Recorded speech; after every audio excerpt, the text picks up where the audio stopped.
আসসালামু আলাইকুম বন্ধুরা, আমরা কিন্তু ক্ষেতের আল দিয়া হাঁটতে হাঁটতে সামনের দিকে আগাচ্ছি।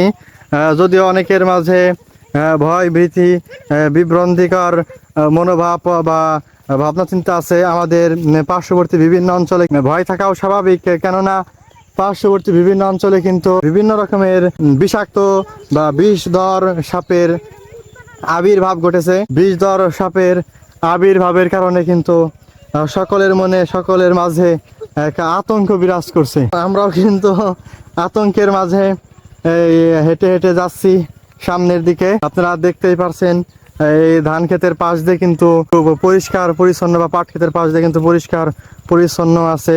আবার গত দিনে কিন্তু বৃষ্টি নামছে। এই বৃষ্টি নামার মধ্যে দিয়ে কিন্তু বা কাদার মধ্যে দিয়ে কিন্তু আমরা এই দেখেন হালকা একটু উঁচু করে নিয়ে ট্রাউজারটা দেখেন কি উঁচু করে নিয়ে আমরা হাঁটতেছি। দুর্ভোগ বা একটা কষ্টের বিষয় জানাই।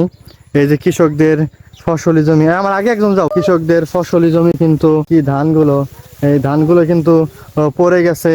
এই ধানগুলো পড়ে যাওয়া কিন্তু আসলে বীজের পরিপক্কতা বেশি আছে, তো এটা কিন্তু নষ্ট হয়ে যাওয়ার সম্ভাবনা বেশি।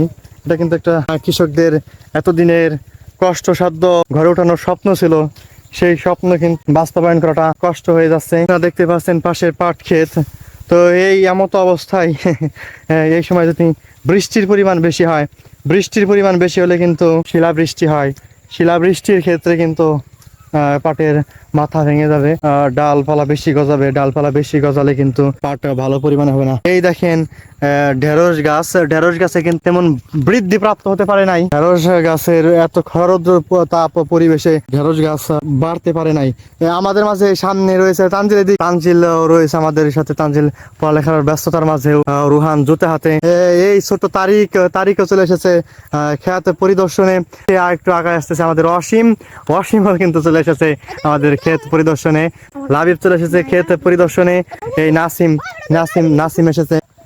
তো আঞ্চলিক ভাষায় হাতালো বলা হয়। এইখান থেকে কিন্তু আমরা সামনে আগাই যাইতেছি। এই পিছনে আমার পিছনেই কিন্তু এই বাহিনী আছে, এই দলবল নিয়ে দলবলের সাথে একটা বিড়ালও যুক্ত হয়েছে। তো বিড়াল নিয়েও কিন্তু আমরা সামনের দিকে যাচ্ছি।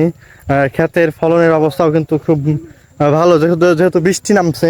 এই বৃষ্টিময় পরিবেশে এই বৃষ্টির কারণে কিন্তু ফসলাদির পরিমাণও বৃদ্ধিপ্রাপ্ত হচ্ছে। এছাড়াও আমরা এক সাইডের রাস্তা দিয়ে নামে ফলনটা আসলে ভালো হয় নাই। ভালো না হওয়াটা কিন্তু আসলে খুবই কষ্টের একটা বিষয় বা কষ্টের একটা ব্যাপার স্যাপার। এতদিনের অক্লান্ত পরিশ্রমে, এতদিনের কষ্টের মধ্যে যদি ভালো ফলন না আসে, অন্যের ক্ষেত্রে নষ্ট করা যাবে না।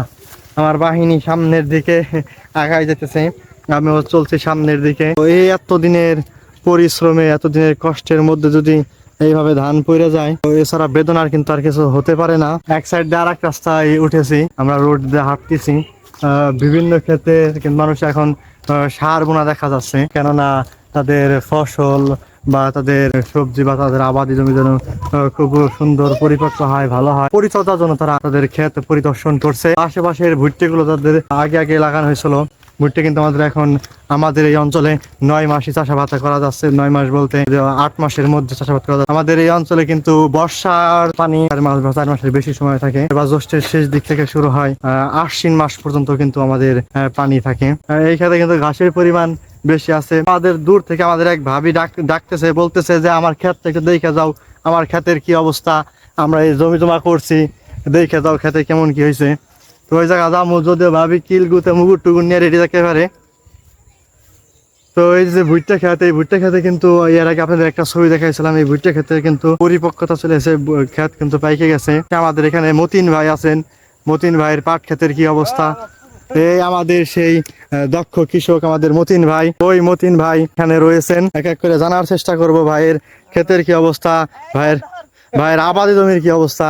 আসসালামু আলাইকুম ভাই। ওয়ালাইকুম আসসালাম। আর রইলই না বৃষ্টির কারণে। আরে বৃষ্টি নাই, তারপরে পোক যোগ বেশি, রোদের তাপ তো বেশি ছিল। 45, 42, 35, 32 এমন যদি থাকতো তাহলে কিন্তু এবার ক্ষেতের পরিমাণও খুব ভালো হইতো। এই যে পাট দেখতেছেন, যদি প্রথম দিকে একটু বৃষ্টি হইতো এখন কিন্তু ক্ষেতের পরিমাণ ভালো থাকতো। ভাই যেখানে রোদ ছিল প্রচুর, ওইখানে কি শান্তিতে কাজ করতে পারছেন? না জমের গরম, গরমে বাঁচা যায় না, পাট ফুট টানবির বাড়ি নেই। এখন এটা তেমন টানা যায় পাট। তো তার দক্ষতার বলে কিন্তু আশেপাশের জমিগুলো তিনি আবাদ করে আসছেন এতদিন যাবত। তো এখন তাই ভাই তাতে যদি বৃষ্টির পরিমাণ বাড়ে তা কি ক্ষেত ভালো হবে না? এখন বৃষ্টির বেশি নামিলে আর রবি নেই। যা জমি টমি চাষাবাদ করতেছেন, যা হইতেছে পাট কেমন কি হইতেছে? পাট এবার হইতেছে কই, খরা জানি তো আল্লাহ এনে যদি আল্লাহ দেয় তাই, যে খরা গেল। সার ওষুধ দিছিলেন না ভাই? সার দিছি এবার ডবো, সার দিনে মানে কইলে বই গিয়ে 10-15 সার, এবারে এখানে 1 মণ সার গেছে। তো ভাই যা বলেন সারের পরিমাণ কিন্তু এবার বেশি চলে গেছে, এই সার বেশি যাওয়ার কারণ কি এবার ভাই? খরায় বইসে গেছে পাট। পানি দিছিলেন না ভাই? পানি দিই 4 বার, পানিও দেয় 2 বার। তো আশা করছিলেন কেমন? জমি কি পাট ফুটবো 10-12 মণ হয়, এবার কয় মণ হবে না, এত খরাই। ছোট পাট উঠে ফেলাইতেছেন? সরল উঠে দিলে ভালো হবে, উঠে দিলে এই যে বড় গুনি মোটা হবে, বড় হবে। আপনারা যারা দেখতেছেন আমার জমি দোয়া করেন যাতে ভালো হয়। আর দিনবার খরাট হয়ে গেল, মানে বৃষ্টি নামছে, যাতে এখন ক্ষেত খেলা ভালো হয়। পাশাপাশি যদি আপনাদের আরো দেখাই, এই যে কচু গাছ, কচু ক্ষেত, এই কচু ক্ষেতের কিন্তু এক বেহাল দশা, আসলে বললে তো বলার শেষ হয় না। এবারকার ক্ষেতের বা এবারকার কৃষকদের সার্বিক পরিস্থিতি। আমি এখন এই সাইড দিয়ে আর একটা রাস্তায় উঠে যাওয়ার চেষ্টা করব। আগামী দিন ইনশাল্লাহ আর একটা ভিডিও নিয়ে আপনাদের মাঝে আসার চেষ্টা করব। আমাদের এই ভিডিওটি দেখতেছেন তারা আমাদের চ্যানেলটিতে কমেন্ট করবেন, লাইক করবেন এবং শেয়ার করবেন।